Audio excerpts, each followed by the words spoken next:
And now, podcasting from the sun-scorched desert Southwest, weighing in at a combined total of 340 pounds, Brad Winchester, Tyler McDowell Blanken, are Gimmick Infringement. Welcome, everybody, to the Gimmick Infringement Podcast. I am Judd Winchester, and with me, as always, is my farmer helper, Tyler McDowell Blanken. Tyler, I'm gassed. There's been cowboys. There's been street fights, death matches, all up in Texas. There have been Harts. Tonight was wild, man. We're going to talk about Full Gear, but first, how you doing? For sure, man. There's been stress dreams about grad school this week as well. Several days before Full Gear, you and I were just commiserating, to use one of your words, about just about everything. Everything and nothing, I guess, at the same time. No, man, I'm good. All that being said, you and I just watched Full Gear. I know we have a lot to get into, so I'm super excited for that conversation. How you been? Been good. Ready for a break. I'm so relieved, to your point. Logged into grad school, went to check my assignments. I thought I was missing something after I saw an email, and I went, wait a second. The email says that there's nothing's due this week. So really excited that I get part of a day off at the very least. But tonight was fun. Like I said, I'm tired. I did a lot of cooking, a lot of cleaning. Before we get into anything, though, first an update. Our solar panels. Last year, we got a solar system, and I did not tell you any of this. We've been paying Tucson Electric Power, even though we got a solar system that's supposed to cover everything. So, number one, we had a guy come over today to figure out what's going on with the system. Number one, they installed all the panels on one side of the house. Usually you disperse the panels on an east-west system so that you get an even amount of daylight throughout the day. We don't. Number two, I said, well, yeah, they said they wanted to make sure we get 110% coverage. That way it's always over what we have. And he goes, it's supposed to be 125%. They didn't do that. So long story short, I'm getting more panels and a battery added to the house. Which will further increase the cost that I'm paying to these people every month, but it will cost less than what I'm currently paying TEP in overage charges every month. So it all balances out. But man, I feel like the sun should probably cover literally the cost of my energy bill. So here we are, Full Gear tonight, brought to you by the sun. Maybe TEP. I had a TEP account at one point. Of course too. you did, I was a paying customer for like 5 or 6 years. What is it up there? I don't even know what's the power up there. SRP. SRP. Yeah. Still using the 3 acronym gimmick. So P is power, but SRP. I'm thinking Sun River Power. This is Salt River Power. Yes. Okay. That. Let's go with that. I actually don't know what it stands for. That sounds right. Because TEP is so easy. Tucson Electric Power. Yeah. It's definitely not Sun River. However, I'm trying to figure it out now, too. This is important, ladies and gentlemen.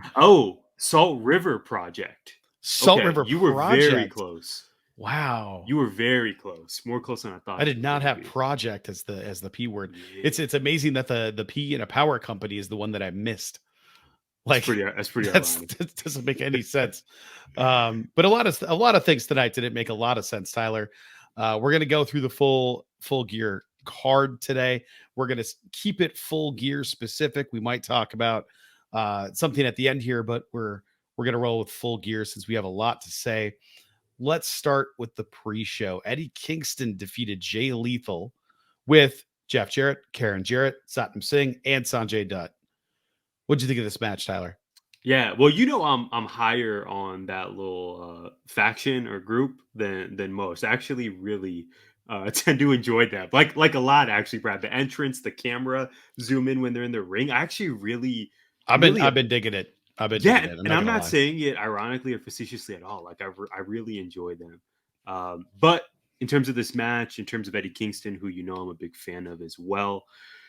Yeah, this match was definitely fun. I thought getting Kingston on our screens and in front of the LA crowd was really great with the work he's been doing, the promos he's been having. As usual, he's still one of the best promos in the game.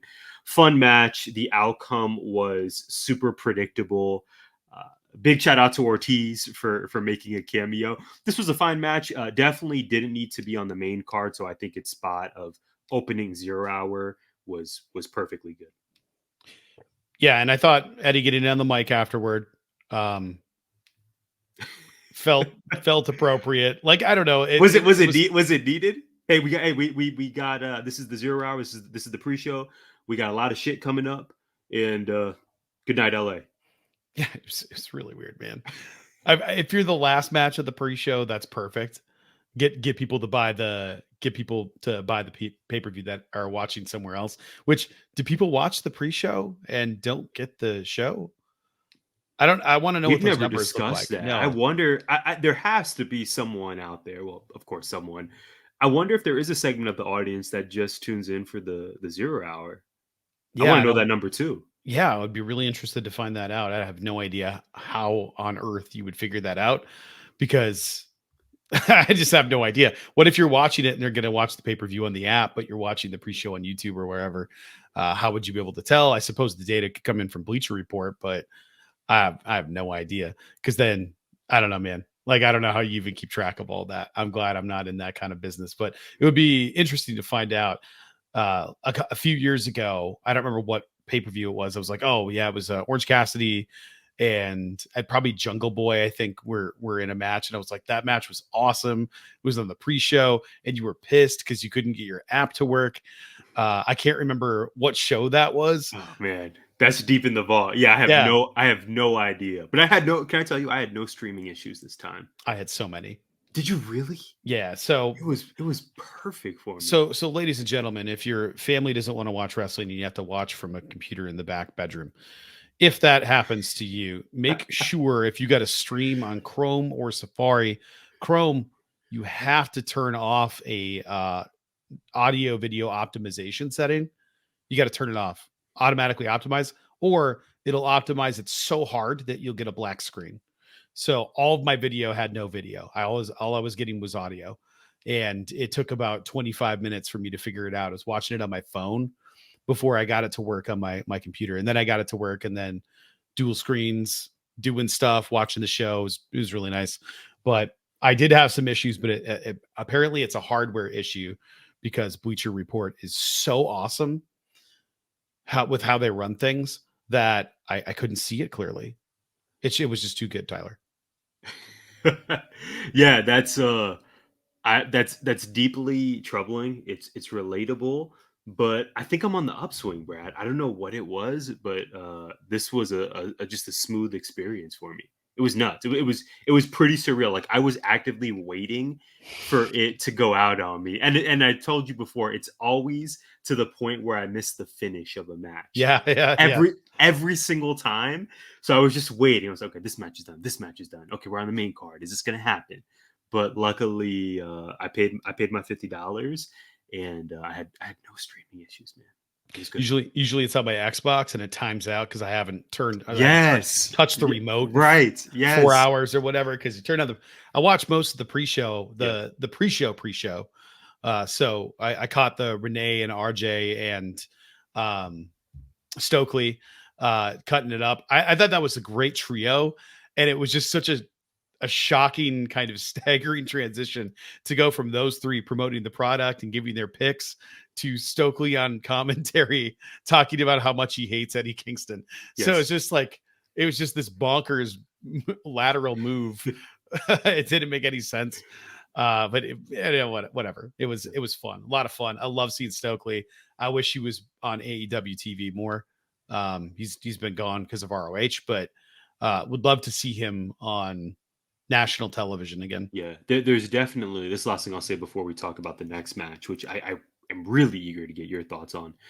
There's an alternate universe in which Stokely, do you remember, I think it was a year ago and maybe some change, when MJF first appeared in the Devil mask, if I'm not mistaken. Yeah, it was a year ago. Yeah, and it was, what was that group? It was Big Cass. It was Lee Moriarty. Remember, Stokely was going to be the mouthpiece for them. It The wasn't the reports were Mogul. It wasn't the Mogul Embassy. no, it It was was like the the firm or thank whatever. you, thank you. Yeah. Yes, Brad. This is why you're my man. Yes, the firm. There's an alternate universe in which the firm actually happened the way it was reportedly supposed to. They were going to antagonize CM Punk, and I just feel like Stokely would have been a consistent, massive deal on TV. Unfortunately, that didn't happen. But to your point, I think using him in these kind of roles is a great move. That dude is super talented. Yeah, because that was all out, right? Because Yeah, MJF came back and nobody talked about it. right. Yes. Yes. Yeah. That's right. Something I do want us to Bonkers. talk about, though, Brad, the next match on 0 Hour. This made me so happy to see. I can't believe we got it for free, quite frankly. Yeah. Claudio Castagnoli defeated Buddy Matthews, singles match Jones. It seems like we're heading to full-on House of Black versus BCC, if only we can be so fortunate. Both of these guys are incredible at what they do. What did you think of this match? I love this match. It was a lot of fun. Man, they were hitting each other hard. It was incredibly physical, as we knew it was going to be. I'm glad Buddy Matthews put over the young upstart Claudio Castagnoli, who really needs big wins in his career because he hasn't won any championships. So, especially recently. So I'm glad that Buddy took the L here because he's been racking up wins like crazy. But other than that, I think everything was great. I do hope that we get to see a BCC House of Black feud. I don't know when that's going to be or if that's going to be, because it seems like Wheeler's going to be busy with Hook, and all of that stuff will likely continue on into infinity. So we'll see what happens here. But I loved this match. I don't really care why we got it. I love that we did get it because I love Buddy Matthews. Of course, we love Claudio. There were some notable absences on this show. Once again, lots of people that weren't on the show that I would like to have seen, but I'm glad Buddy got to go on here because I think I said it last week. It's like, where's Buddy been? Like, I just I thought he was injured. Ben? I didn't realize he was good to go. Yeah, because they're doing stuff with Brody and Malachi and Julia. Obviously, we'll get to her later. Yeah, so very, very strange, but really glad they got on there for a 10-minute match.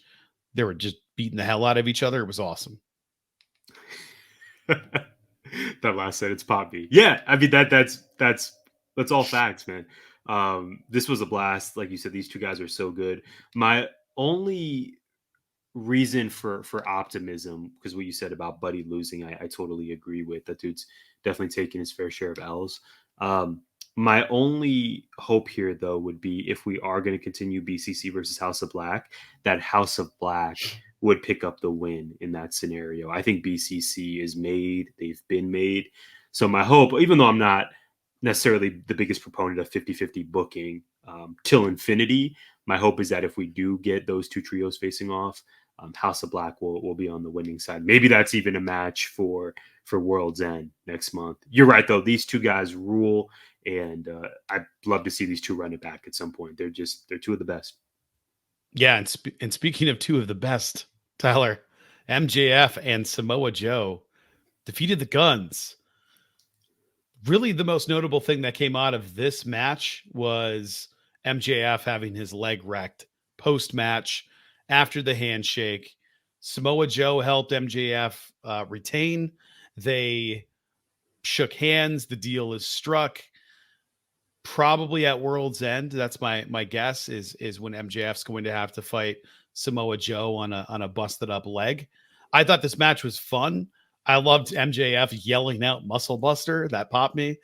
And then Samoa Joe turning around and going, "Oh shit, we got to do that spot right now." It was pretty great.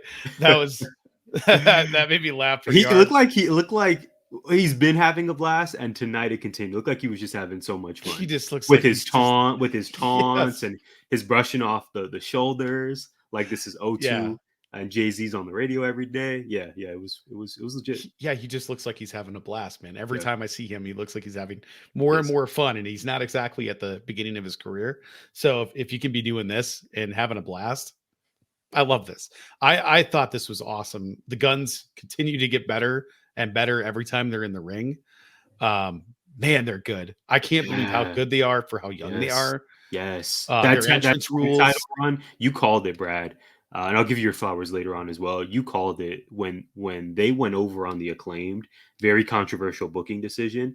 You you were one of the few people I think in my life that I know who said, you know what, I'm not mad at this. Like that makes sense. These guys are good, and like you said, they've just gotten better. And I think that tag title run really legitimized them. Yes. I mean, if a year ago, 2 years ago, I would have told you that the Guns are a pivotal part of weekly television. Those guys clapping behind the Yeah, barricade during yeah. the pandemic. Even Yeah. the taller brother's really good, and I think Austin Gunn, Colton's the taller one. Let me be respectful. Yeah. And then Austin, I think Austin is just such a fun professional wrestler. Like his taunts, his energy. You're right. These guys, these guys are really really fun to watch. Colton got the physical gifts. Not to say that Austin didn't, but like Colton has all the physical gifts. He's like giant and chiseled, and he has like the military looking square jaw, Yeah, and like he looks yeah, like he does, looks like pro wrestling. for sure. But Austin embodies pro wrestling so well. He's all of the other stuff, the charismatic stuff, and it's just so good. Watching both of them, they're such a perfect tag team together because of their slight differences. I want to see them do this forever. I'm sure they're going to end up having singles runs at some point. One of them's going to get injured and then they'll bounce around. But man, I would love to see them wrestle like this forever because you know how good they're going to be in 10 years. It's going to be ridiculous. I thought this was a ton of fun. I thought it was a good spot for everybody. I thought it was a great way to. Tyler, is this the best cliffhanger out of a pre-show you've ever seen? For AEW, yes. In terms of how it played out, I don't want to talk. Let's not think about that. Yeah, I don't love that. Well, I'm certain we'll get to it, but in terms of my history watching AEW, I think so. I can't think of another cliffhanger on the buy-in or 0 hour that just played such a significant role in the rest of the show. Yeah, it's wild because it was like, whoa, that just happened. What a great tease to make people want to go and buy a pay-per-view event because the champ was just injured. You know, he's going to wrestle again. Yeah. Adam Cole appeared out of nowhere. We didn't think we would see this guy on TV for, I don't know, probably at least another month. Hold on. Let me do my best Adam Cole impression right now. Yeah. There we go. I'm going to say my thoughts on the Adam beard. Cole. I have a take on the beard. I'm going to save it. Judd Winchester over here with the Amish beard I got going here. Yeah, it's very Amish. You're right, though, man. Yeah. This match was super fun. This is another example of MJF just really being great. Pairing anybody with him is a blast to watch. Joe's having one of the best runs of his career. Like you said, the Guns are awesome. This made a lot of sense to close 0 hour. I was good with it. And then to open up the actual main show, we get Sting, Darby Allin, and face-painted Adam Copeland. With Ric Flair, the Nature Boy was out there too, getting hit in the yam bags. Christian Cage, Luchasaurus, Nick Wayne, the other team defeated by pinfall. Nick Wayne ate one at the end of this.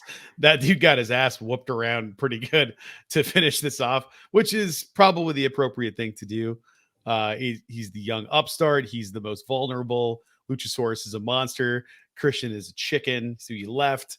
Like all of it made sense. I actually thought this was a ton of fun. The outcome was never in question. The biggest pop of this match was after it when Darby got on the mic and just started dropping F-bombs like rat-a-tat-tat, like Sting's never going to be here again. Cheer for him. And it dawned on me at that moment. I'm like, wow, we just watched Sting's last match in Cali. Yeah, his home state. This is a big deal. His hug with his son in the crowd. It was just all really cool. I loved this. Christian Cage remains the best heel in the business, in my opinion.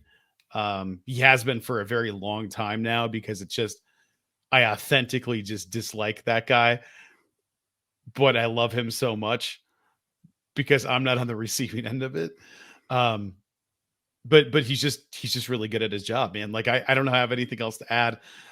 There were, of course, there was a good I didn't like the angle that it was shot, but there was a really good Darby missile we got.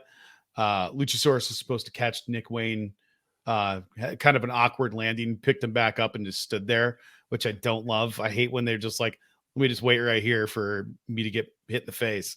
But man, Darby comes through those ropes. Like I can't even say ropes. I'm so excited about it. And that one was a completely different angle. He sort of went vertical. Yeah, it was weird. Darby. Yeah, he like launched himself, but then sprung up, like did a front flip and stuck the landing. Mm-hmm. I want to say it was just, it looked like it was out of Fight Forever. Like yes. I think I've done that. The 2 times, one of the 2 times I played that very mediocre game.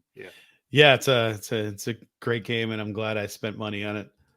Really happy with it. I lied. Definitely have not played it twice. I've played it exactly once. I played it twice. I've tried playing it again recently, and I was just like, I just don't care. I just don't want to do it. It sucks, man. I was looking forward to that so much. I know you were. I think I'm done with fighting games for the rest of my life. I just have no interest in them. I just don't like them anymore. But I do have interest in Orange Cassidy. This is the one that we were in disagreement on last week. It's one of the ones that I felt good about getting right. Orange Cassidy retained. You had John in this one, right? I did. Yeah. This is where I give you your flowers. Let me quickly rewind to something I was thinking about that I didn't want to text you. I wanted to wait until this moment. For that opener, I was fully in on Team Sting for obvious reasons, right? Great to see Adam Copeland. He did the face paint. He did the black and white Jones. You and I both love Darby. I have a cameo from Darby thanks to you and the amazing, what was it, 2020, 2021 English department at Miranda High School. So yeah, like clearly that would be the team I would root for. They're the baby faces. But when I tell you, Brad, the entrance for the patriarchy, so good with the children's choir, so good, and the new. Granted, I haven't been as consistent with my AEW watching as I should, but that's the first time I saw the Titantron where the countdown is now 10, compassionate, 9, selfless, 8, patient, like all these adjectives to describe the fatherly Christian Cage. So I saw that and I was already like, I think I'm kind of rooting for the patriarchy in this match. And then the next entrance was Ric Flair, showing us that Ric Flair is here to be with the baby faces. And that's when I knew, Brett, I totally changed my mind. And I said, I'm rooting for the patriarchy. But I think I was like, they're great entrance. And then Ric Flair's here for the other guys. No, I'm going with the heels. I think Sting winning, though, absolutely the right move. You know, I want him to remain undefeated all the way through Revolution. So I want to get that out there. For this next match, though, you absolutely called it.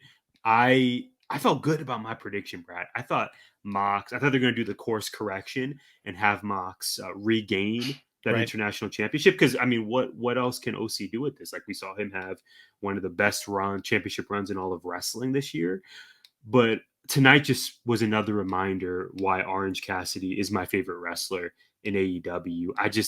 I enjoy the character. I enjoy the in-ring work. And it just makes so much sense to see him with this international championship. And him beating Moxley is a really big deal for that character of OC, right? We know that this is a mountain he's had to climb. He's not defeated Mox. Him getting this win, I think, is a nice little progression for his story. And I think, like we said earlier, Mox can fall back into potentially going the trios route. I could even see BCC beating the Acclaimed for Trios Gold at some point. Yeah. So I think Mox will be fine. He's Teflon. I'm really happy you were right about this prediction. It sets up another match, right? Like we can get another one if they want to do it out of this. And yeah. I don't know that I need to see match. it, but every time they do it, it's great. Like I don't know what kind of story they would tell the next time around, but I loved it because again, Mox he's bulletproof at this point. So is Orange Cassidy. That's the thing about him. We talked about this with him before he had the belt. He doesn't need a belt to be successful. Look, since we were saying this like a year and a half ago, look what's happened since. How many losses does he even have? There's only a select few dudes who have defeated him in AEW, right? It's like Hangman, Kenny Omega, Chris Jericho, maybe. Yeah, I feel like he has a bunch of losses, but as a singles. Yeah, but it was all, it was all against the top talent. He lost to Kenny. He lost to It's the um, four guys, right? 4 or 5 guys. Osprey. Um, Osprey right. He lost to him, right? Like in a certified banger in at a the first. singles. Yeah, I thought wasn't it Will at the first Mm. Forbidden Door? Who did he wrestle at Forbidden Door then? It was an OC. I thought so. Oh yeah yeah. Oh sorry yeah, I agree. OC. I'm talking about Mox. Oh, no, no, Mox no. had. I was talking about Oh the okay. people that OC has wrestled. He wrestled Oh okay Kenny okay. and No. lost. But Yeah. this is great content for our listeners and viewers. He lost to Jericho in the second match they had, Yes. which setting up the Mimosa Mimosa. Mayhem. Oh yeah. Okay, yeah. Yeah. We were totally talking about the different guys. I was talking about Mox. Like OC beating Mox is a big deal because Oh, I see what you're saying. It was like there where are he only a, yeah it's there are like only a Cassidy's hand. lost to a whole bunch of people, but Yeah. Oh yeah. yeah. Yeah. OC like, but that's what's interesting though. I think is we're both saying these guys are Teflon, but it Yeah. looks very different. Like Yeah. OC's had a ton of losses, whereas Mox, I mean, it's less than 10, right? It's just been a handful of guys that have defeated this dude, and now Yeah. OC can be added to that list, which is pretty cool for the character. Yeah. OC, Kenny, Punk, Hangman, maybe Hangman. Jericho, I don't know but if he did a Mox singles. beat Jericho to Yeah. become champion. Yeah. So I don't know who else. 3 I can't guys, 4. I can't think of Yeah, the other people. yeah, he's been protected. Danielson? Yeah, maybe. When That's a good about me. they had to fight each other and bleed Right. together. Yeah. Yeah, William Regal debuted. Yeah. Yeah, the list is not long. No, it's not. No. If I'm struggling this hard, it's probably not very many people. Yeah. Although I'm just struggling in general here. So I'm very tired. Timeless Toni Storm defeated Sheeta. I know you have thoughts, so I'm going to pass it to you. Yeah. I think you predicted this one accurately too, right? Yeah. Yep. Man, you were on fire. I did not. I thought I could see the case for Timeless Tony, absolutely. And we'll talk about the reality of her being the new champ. I thought Sheeta was going to win just because I feared another forgettable short reign for Hikaru Shida. We're going to talk about this with another talent on the roster. With Sheeta losing, I worry that what does she go to now? Is it just going to be, 6-way women's matches on Rampage for her? So it may have been wishful thinking on my part. I was like, man, if she loses here, I don't think she's going for TBS. I don't think they're running this back necessarily with Timeless Tony, although they could. But she lost, right? It happened. Timeless Tony is undeniable. Since transitioning to this character, she's become one of the most over acts in all of wrestling. So as a fan, Brad, I found myself having this internal struggle watching this match of like, okay, she clearly doesn't need gold because she's so over. But I think there's something to be said for when you have a character that over and is clearly the most over act in the division. Maybe it does say something to put what you want the most important title to be on that character. This match was okay. I thought it was my favorite one. It seemed like it never got to that next gear. The Right. crowd, I mean, they were seem into laying into each other like Yeah. hard, but it didn't have that pace like the last ones. No, Yeah. the crowd didn't seem super into it. I thought the shenanigans with Luther got to be a bit distracting after a Yeah. while, but the entrance is cool. The character is super cool, and I can't see the argument for putting the gold on her. I'm just excited to see where this character goes, Brad. This match was a bit of a letdown for me, but big fan of both women, and I'm eager to see what Toni does as champ with this character. I think she's going to be, I think she's going to draw big money for them. Yeah, I agree. I think it'll be fun to watch her do her like timeless Toni. What are you doing? You're wronging me in some way. Blow ups, because she had that like. Sheeta was chopping her and she had that look on her face like, what are you doing? I'm Toni Storm look on her face before just punching her really hard and then teeing off and giving her the machine gun Eddie Kingston chops. And then the Grizzly Magnum onto Sheeta. There were some really fun spots in this, but I agree with you. I felt like I don't know what it was. There was just something missing there. Yeah. That I guess when you go from, wow, that first one they had in AEW was like a 5-star classic, to this, where it's like, this is a 3.5-star match, probably. It'll never feel like it's going to live up to the other expectations. But with the stuff with Luther, like a lot of this show, I felt like there was just a lot of tomfoolery happening, that didn't need to happen. I like. Go ahead. Oh yes, I like when and I want your thoughts also on commentary, because I thought they struggled at certain points through the night. They seemed bored at the beginning of this match, especially, and awkward pauses, and like they hadn't worked together before. But then there were moments that I did enjoy. And this is like pretty sophomoric, but it popped me. I forget how the conversation played out, but Taz said, "She's timeless, damn it." This character is so good. Like, I'm so happy for Toni. I'm so glad they're leaning into it, because it's just so different. The going from black and white to color. Yeah, it's so like good. It's just it in some ways it's so simplistic, but I just think they really struck gold with this. Yeah, I agree. There were a bunch of quiet moments. I think even Excalibur said something to Taz, like, Taz, you're so taken aback, you have nothing to say, or something. Yes, like that. that's right. Yeah, that was really quiet. Match, like, yeah. And then all he said was like, "Sorry about that, Excalibur." And then it got quiet again. And then he said something about Nigel with his accent. There was a pause where that's right. Well, like as if he didn't understand him. He's like, learn to speak English. Yeah. Like, what are we doing here? Yeah. Have these guys not worked together as a trio before? What? I don't know. Did they just have like a long flight in? What are we doing? I know that jet lag? That JR is still physically struggling, so he was taking some time away. So right. hopefully he can heal up. I know it's been a bit of a grind. He had mentioned in one of his podcasts this contract's up soon. Doesn't really know what the future holds, but just hope he gets healthy, because like, what more does he have to possibly prove to people or to contribute to the business, if it's going to cost him his health? So, but to that point, JR probably would have figured out something to fill in there.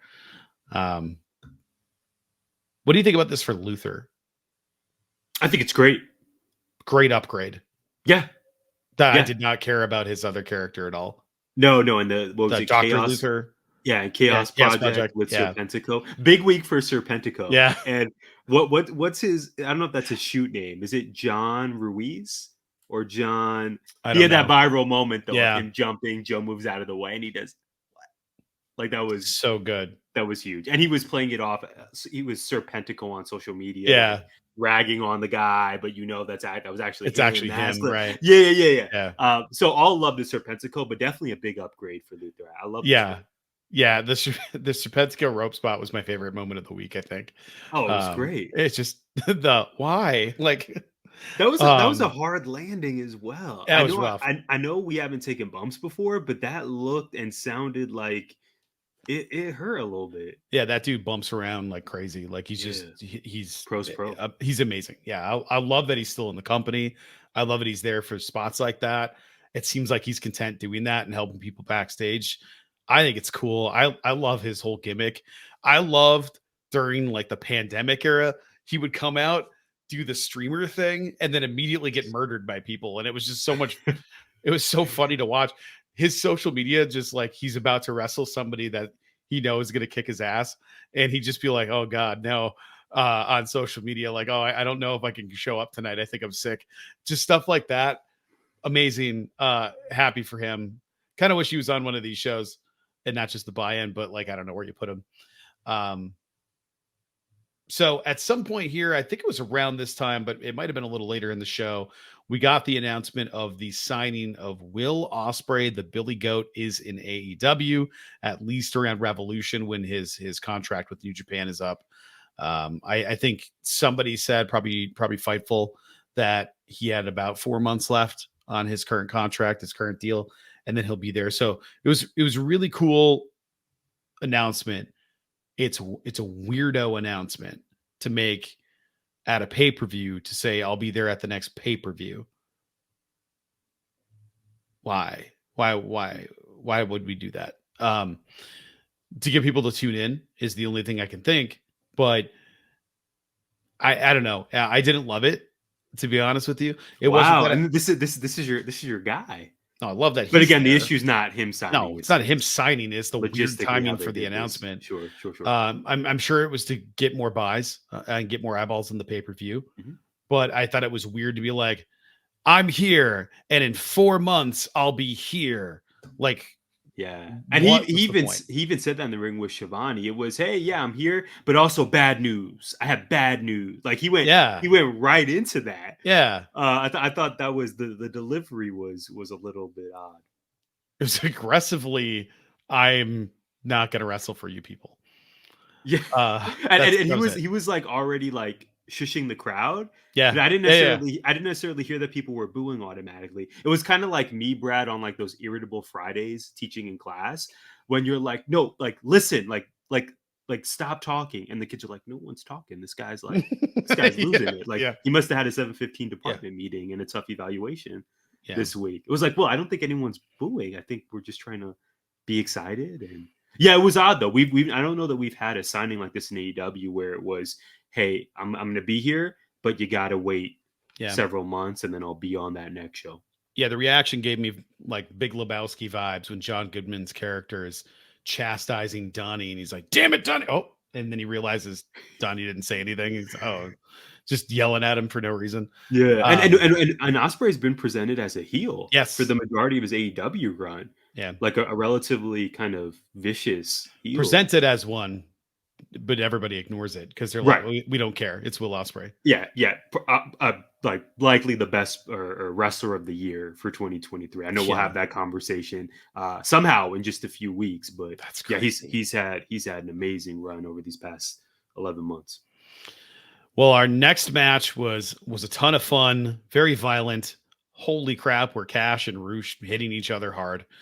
Ricky Starks and Big Bill, you called this one, Tyler. The champions retained. Let's go against right.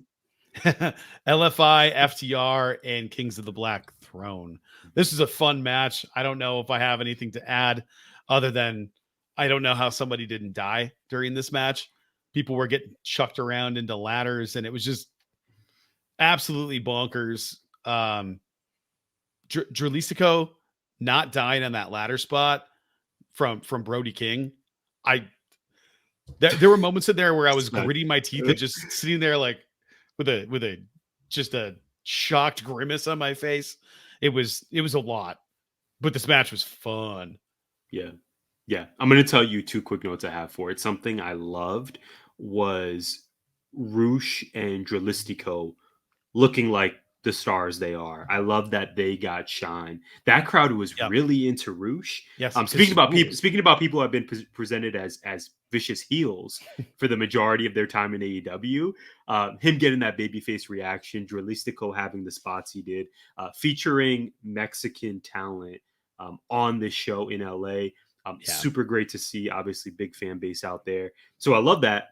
What I did, and I love being right. I'm glad Ricky Starks and Big Bill have gold. What I didn't like, Brad, I love ladder matches as much as the next fan, but a trope that often takes me out of the match is when a wrestler is in the ring and they could simply set up the ladder, climb it, and win. Yeah. But instead, they either take a long time or, as Cash Wheeler did, they for whatever reason, they decide to climb up the turnbuckle and then splash Brody King waiting on the ladder. Meanwhile, Dax is in the ring just sort of reacting and doing everything but climbing the ladder and winning the gold. So there were a few instances tonight where this suspension of disbelief was really tough for me, namely in the main event, which we'll get to. But I did not like the trope of these guys could just climb this ladder and just win the match, but instead we're going for cool high spots. I love ladder matches. I love high spots, but I also love logic in wrestling. So like you said, Brad, this match was brutal. I hope everyone's okay after it. Really entertaining. I think the right guys won, dare I say. I think it made sense for the champs to retain, but I didn't like the ladder match tropes that we got here. I think there was a Jeff Hardy spot at one point where he set up the ladder inside the ring and then jumped outside the ring. I was like, just drag it back 5 feet and win the match. Like, it's all you Right. have to do. I would love to see that once in a while, just, Yeah. just to switch it up. I would be cool with that. It would be great. Like, there was, I don't remember Yeah. what match we were watching a couple of years ago at an event where the ladder got set up and somebody just ran to the ladder and started running up, and whoever was on the outside had to dart into the ring to stop them. And I was like, yes, thank you. It might have even been Wheeler in a ladder match or something. I seem to remember him just flying up the side of a ladder to get to the top to win it. But yeah, I want more of that. I would love a ladder match to end in like 5 seconds. I think it would be great. That'd be different. Like, somebody just throw the ladder in there, climb up, and then look around like, what? Like, Yeah. was it going to jump off of this thing? I think that would be great. And speaking of great, Tyler, I think, did we both call this one? I can't remember. We did. We absolutely did. Yeah. Julia Hart, new champion, TBS champion. This match was a ton of fun. I thought the girls did a great job. Chris Statlander continues to look like a beast out there. She's amazing. She is levels above so many people in the world. She wrestles like, I couldn't figure out who she wrestled like, and I couldn't remember. I was thinking about it during the match, and now I lost it. But she reminds me of somebody, but it's a male wrestler, and it's just the way she moves and the way she, like, when she throws a kick, she does something with her face. I don't know. I was thinking like maybe Steamboat or somebody. I can't remember who it was, but I saw it and I was like, wow, this is crazy. She's so good.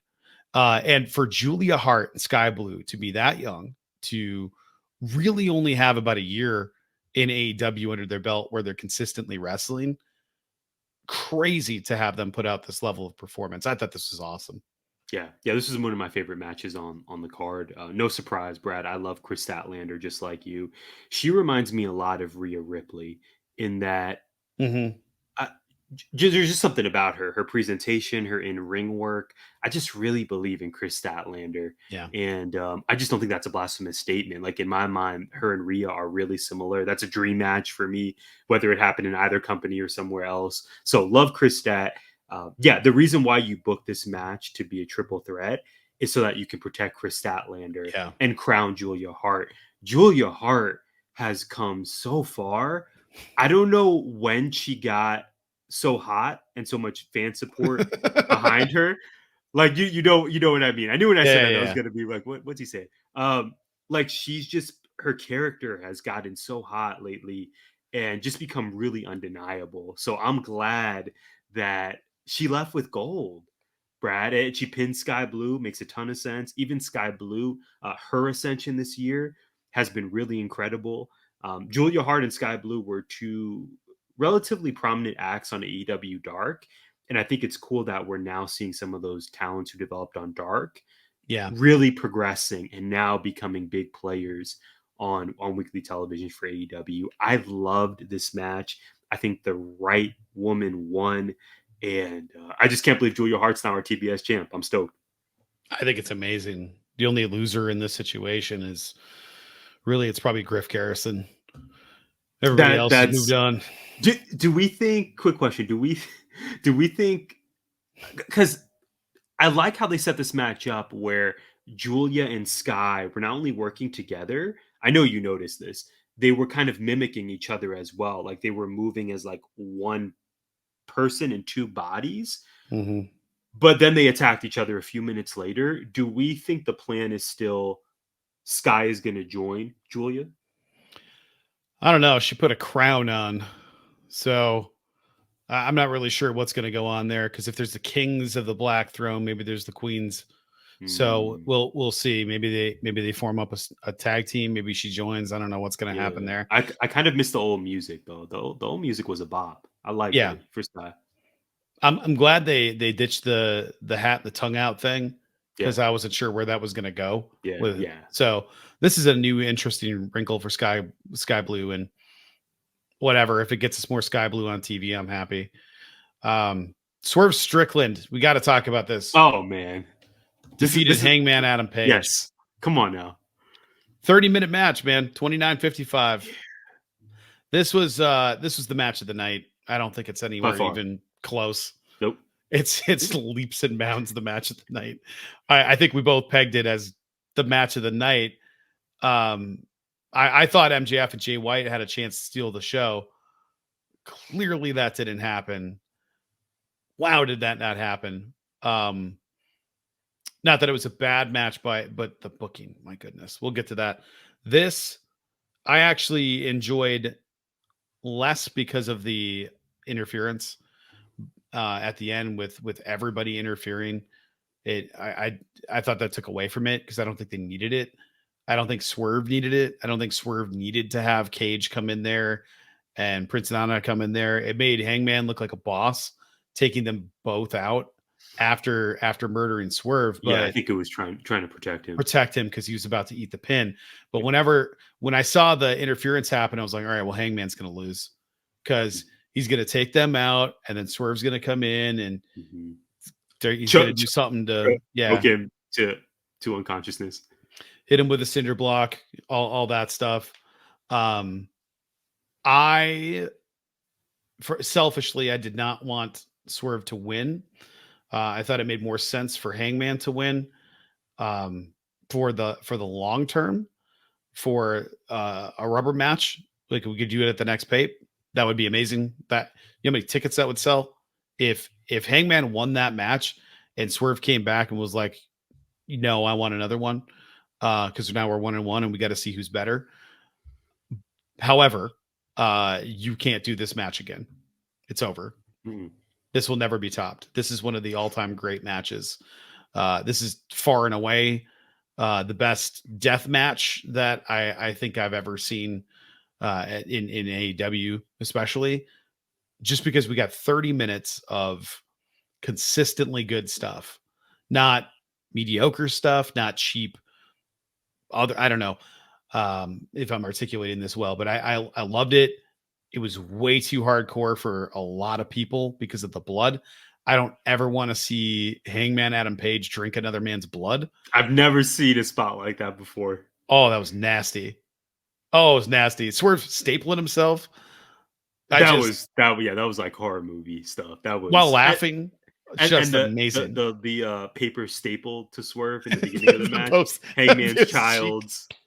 It was that was they were awesome. really creative on yes. There were some spots that I have not seen before. No, it was amazing. I thought it was poetic that the Hangman was hanged. Mm-hmm. I also thought there were some moments in here that I could do without ever seeing ever again in my life. I was finding it difficult to describe what I was watching. Was it a wrestling match? Was it something else? It felt like the stakes were real. It felt important that this was happening. As soon as I realized that that's how it felt, I was like, oh, this is going to be an all-timer. That promo helped set it up. Hangman did all the things he said he was going to do. He just didn't win. So I don't know. Maybe he did win coming out of this, going like, I wasn't in there to win. I was in there to hurt him. And if that's the case, then all right, cool.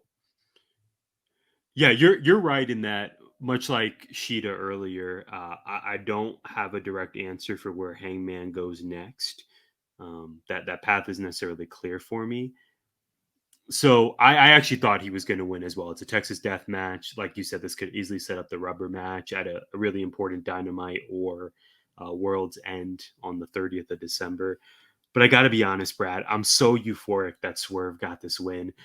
This is one of my favorite matches of the year. I think this is an all-time match in AEW. Yeah, for sure. And to me, I know you mentioned we could get Samoa Joe versus MJF at World's End, which I'm sure would rock. To me, I think this is the type of win that propels Swerve into that main event conversation. I want to live in a world next month. Brad, all I want for Christmas this year is Swerve versus MJF in the main event at World's End. Heel versus face. I think that match would be incredible. And I think that would be the time to crown Swerve. Will it happen? I don't know, but this is by far the biggest win in AEW for Swerve Strickland. This match was incredible. It was gory. It was vicious. Prince Nana is an absolute gem, and I want him and Swerve together for a long, long time. That entrance was great. Yeah, and then him doing the dance right before Hangman hit him with the Deadeye through the table. Like you said, Brian Cage made an appearance. Yeah, man, this match was just it was special. It was something else. I hope this leads to Swerve being propelled. I really think he's proven enough where it's his time to be that next challenger for Max and to be the guy to dethrone Max whenever that dream match for me would occur. I think he's the next guy to dethrone him. I don't think he's next. I think it's got to be Samoa Joe. It wouldn't make sense. Like, because if Swerve goes before Joe, then Swerve's losing. For sure. And then all that momentum will just die. Yeah. When is the next pay-per-view? December 30th. So before that is probably when this is how it could play out. Winter is coming. Is on December 13th. That'd be a good time to do it with Joe. Mm-hmm. And then I like that. And then on the 30th, he faces Swerve. I like that. Might make a lot of sense. I like that. Swerve beating a former champion. There haven't been very many AEW world champions, Brad. Him beating a former world champion, albeit with interference, the last two pay-per-views. I hope that actually leads to something and propels him forward. I don't want him to be stagnant. I want him to actually go for singles gold at this point. And I think he's passed, all respect to the patriarchy and Christian Cage. I think Swerve has now passed TNT. I think we had him slotted for TNT for a while, like a lot of the fan base. But I think the man is ready for prime time. I don't have any argument there. I think at some point they're going to have to acknowledge the fact that Keith Lee exists. The next match, this is the other thing. This is what I'm worried about with Hangman. I know the other guys aren't world champions, but Keith Lee, kind of an afterthought. Miro, very much so. Just watching people from the shadows and not really doing anything. Former TNT champ hasn't done anything since, except to have 2 return matches and then disappear without injury.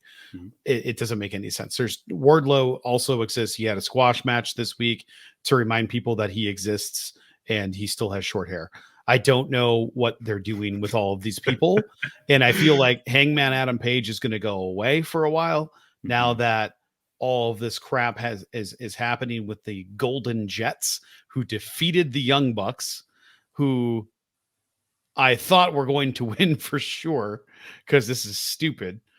I hated this whole thing. I didn't like 99% of this match because I didn't care. Like after Swerve and Hangman, I was like, I want a cigarette and want to go lie down. I want to watch this. I don't want to watch Jericho and Kenny Omega fight the Young Bucks to split up the Elite. They could have done that backstage. They didn't need to have a feud. Don Callis on commentary. Kenny picked size. I feel like it's several years ago and the belt collectors in the ring. It's just confusing and weird, and I didn't like it at all. I'll say one thing that's positive that came out of this: whiny, entitled, complainy Young Bucks are the best versions of the Young Bucks. So if we're getting that again, because they're awful like that, just awful, I love it. I can't wait for that. So if nothing else, can't wait for that. Chris Jericho and Kenny Omega, Jericho could just go ahead and pick a tag team partner. That'd be great. Because you got Big Show and you got Kenny, and what's happening here? Sammy, probably when he gets back. Like, I don't know. I don't care about this. I actually went to Dollar General during this match. Get out of here. Yep. For real. Wow. Okay. It wasn't by choice. I had to. Okay. I needed to go get some corn syrup. We're trying to make caramel corn. Okay. So it was less of I'm bored, I need an outlet, and more of I have a wife, I want to stay happily married. Let me get this corn syrup. Sure, let's go with that. Okay. Yeah. I have very little to add, Brad. I, like you, also picked the Young Bucks. There's been a lot of shifts in characters lately, as we've talked about here. So the Young Bucks are now back to being heels, extra whiny, extra tantrum prone. This is what I will say. Once Ricky and Bill won the ladder match, I had a strong feeling that the Golden Jets were taking this. I could easily see the main event of the next Collision, right? Even this Saturday, if it hasn't already been announced, being for the Golden Jets versus Ricky and Big Bill. Yeah. I enjoyed the match. I thought it was well wrestled. Obviously, these four guys are just awesome at what they Some do. good spots and stuff. I just didn't. Yeah. I think it's critical that you have Kenny Omega. I think it's critical you have all four of these dudes on your pay-per-views, particularly the Elite. I mean, it is AEW after all, right? Like that's pretty crucial. But yeah, I wasn't really excited about this feud, and I don't know that I'm super excited about that tag team match I'm predicting, because I worry that the Golden Jets are going to be the guys to dethrone Ricky and Bill, man. I think if that match happens, there's a strong possibility that we get new champs. And I don't want that. I don't really not those two being the new champs. No, I don't want Chris Jericho and Kenny Omega being locked into a tag team when we have a finite amount of time with either of them. I want them to be singles wrestlers. This is like, it's not a shot at their like abilities or anything like that. I just don't like the decision to do it. I know it's like storyline wise, it's Jericho, he's scummy. Kenny Omega, he's with the Elite. Now he's not. That broke up. Now we got a problem there. It feels very Young Bucks, Kenny Omega turning on Hangman, where there's not really a big confrontation. It just sort of splits when Hangman left Kenny. He sort of like walked back up the ramp, and that was kind of the end of it. I don't know. I don't know what to do with all this. I love all those guys. The Young Bucks have felt very absent lately, and if this gets them back into a more prominent position, I'm here for it. MJF retains with Adam Cole, who started the match out as the interim or substitute champion. I don't know how to define this, against Jay White with the Guns, who were banished from ringside during this match, and MJF's bum wheel. I have never seen a better cutter in my life.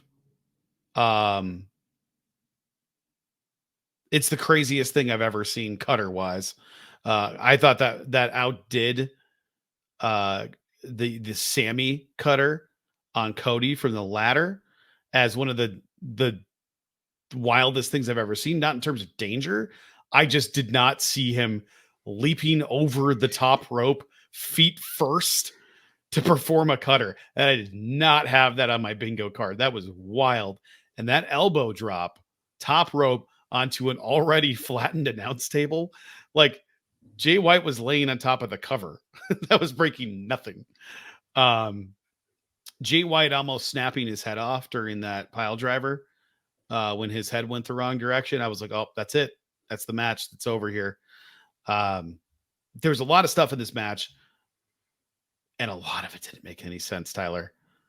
I don't know how we got there. My big question for you, and I'll pass it to you with this. Why was Adam Cole not escorted to the ring, but MJF had to be helped by 25 people who tried to stop him? But Adam Cole, who's got like a dirty sailor beard and a boot and two crutches. Dirty sailor. So the beard, I have a lot of thoughts, but I'm going to try to deliver them hopefully coherently and hopefully efficiently here. I'm first stunned that we didn't get the devil in any capacity. Shocking. I was having a conversation with my dad, and he was asking me, he's like, "You think we're gonna get the devil tonight?" I'm like, I think so. I think it's got to happen. And when Adam Cole showed the beard, I thought to myself, Brad, I don't know how they're actually gonna do this, but I think Adam Cole is going to reveal himself as the devil tonight. The beard is just, I know he's injured, but something about that beard is giving me heel vibes, and just like he's telling us he's the devil without telling us he's the devil. This felt very WWE to me in terms of how this all played out tonight, and not the version it's of a great way to describe it. It felt very sports entertainment. Yeah. Maybe that's the better way to put it. I don't know what its purpose was other than a part of the storyline that Adam Cole is the devil, right? That like secretly he wanted MJF to lose tonight, or maybe it's all a swerve. Like they want us to think he is, but it's actually going to be Jack Perry. I don't know. It seems like it was like the ring failed, the belt failed. Yeah, exactly. And he didn't exactly try to grab his legs or anything like that. He had the towel, right? Yeah. I think they did play that well. Well, it's the towel. It's like, okay, either he's for sure the devil or he's truly a concerned friend and doesn't want Max to break his leg. That was the Cody shout, right? Like that was the Cody callback. Good call. Yep, that's right. Yeah. So I love seeing Adam Cole. That was a really nice surprise, but I don't know what the benefit was of having him back in this role tonight. Like you mentioned, Brad, we got the entrance, we got Justin Roberts announcing the match, announcing Adam Cole, announcing Jay White, all for MJF to pull the Stone Cold move of driving the ambulance and actually wrestling. I mentioned suspension of disbelief earlier during the ladder match. Suspension of disbelief was also a struggle for me here. So MJF wrestles 30 minutes on a bum leg and beats a completely healthy Jay White, who's and fresh and confident. This is MJF's second match of the night. Yes, and I think somehow got an extra pack. Like he had an 8-pack before. I think he had a 10-pack tonight. Yeah. He was wearing the. He sure did. He was wearing the lucky tights as well. Jay White, that is. Like I struggled with that a lot, Brad. Like you said, MJF even leaped over the ropes to do the cutter on the bum leg. I'm like, I don't think this was the move. I think the move would have just been have MJF be healthy. And this kind of goes back to what we said earlier about the booking of, okay, you could argue you're protecting Jay White because MJF needed to resort to the Dynamite Diamond Ring. But I don't think this made either guy look good, to be honest with you, Brad. I don't think it made MJF look particularly great, even though he is now champ for a year. And although I'm happy Jay White got this spot because we wanted him to be presented as a big deal, the way he lost this match to an injured MJF, I think this does not make him look good at all, leaving Full Gear. No, even if you're trying to protect him with the other stuff, that was 25 minutes into the match, like 25 minutes in, and now you have to resort to cheating. You should have beaten him in the first 5 minutes tops. Yes, so Nigel didn't do MJF any favors with that elbow drop, going like, that's 25 feet. Shivani's trying to go like, he shouldn't be doing that. His leg's all messed up.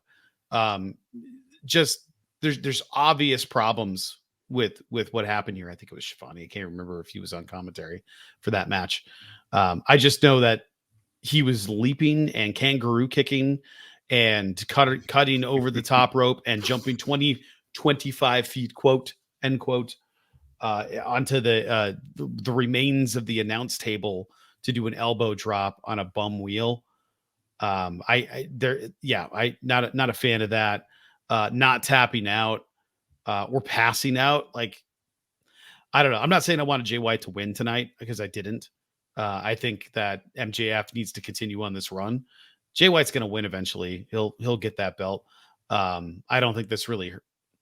It certainly didn't help him, but I also don't know that it hurt him because the story they told was ultimately pretty fun. Like, they definitely had me.